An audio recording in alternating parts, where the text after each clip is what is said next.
பயங்கரவாத மனித குலத்தின் எதிரி, அதற்கு யாரும் அடைக்கலம் கொடுக்க கூடாது என டிரினிடாட் அண்ட் டொபாகோ பார்லியில் பேசுகையில் பிரதமர் மோடி திட்டவட்டமாக தெரிவித்தார்.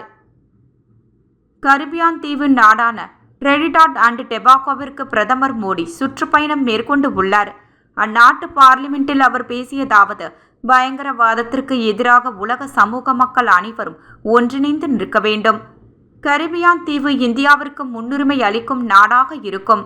பயங்கரவாதம் மனித குலத்தின் எதிரி, அதற்கு யாரும் அடைக்கலம் கொடுக்க கூடாது.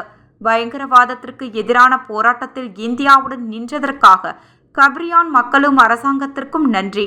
நாட்டின் மிக உயர்ந்த தேசிய விருதான the Order of the Republic of Trinidad and Tobago விருது வழங்கியதற்கு நன்றி.